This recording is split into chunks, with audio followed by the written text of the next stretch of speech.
Avez-vous déjà acheté un électroménager que l'on vous livre à domicile pour l'installer? Et avez-vous remarqué que l'installateur arrive rarement à l'heure prévue? C'est ennuyeux, non?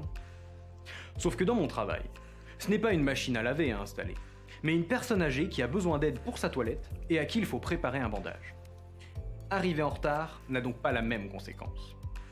On parle ici de planification de tournée de soins à domicile.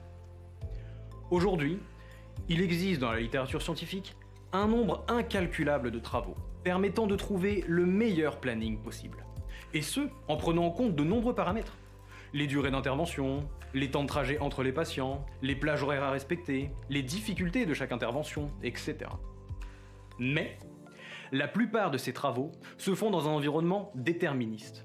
On part du principe que tout est connu à l'avance et il ne règne aucune variabilité. Pourtant, des sources de variabilité, il y en a partout.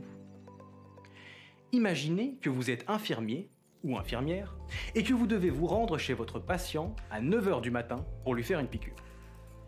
Et s'il a neigé la nuit précédente et qu'il faut dégivrer le pare-brise avant de partir? Et s'il y a de nouveaux travaux de voirie sur le trajet? Et s'il y a un convoi exceptionnel ou un accident provoquant des bouchons? Et s'il n'y a pas de place pour se garer dans la rue? Et si le patient n'est pas prêt lorsque vous arrivez? Et s'il manque une seringue ou une compresse? Et si votre collègue tombe malade et qu'il faut s'occuper de ses patients en plus des vôtres? Bref, vous l'avez compris. Notre monde est truffé de sources de variabilité. Et il faut donc opérer en environnement incertain et non plus en environnement déterministe. Et c'est là que j'interviens. Mon projet de recherche porte sur l'optimisation des tournées de soins à domicile en prenant en compte les différentes sources de variabilité venant compromettre les plannings initialement prévus.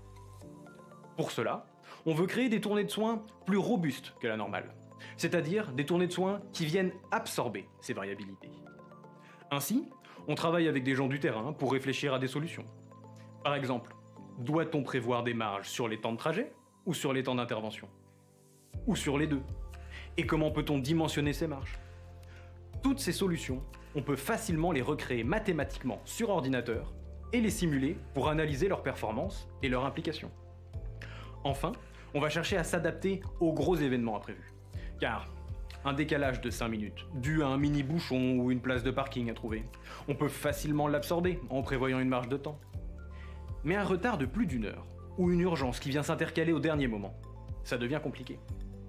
Et pour cela, on va donc chercher à replanifier en temps réel les tournées de soins. Donc la prochaine fois qu'un installateur d'électroménager ou qu'une infirmière arrive en retard à votre domicile, dites-vous que quelqu'un travaille là-dessus.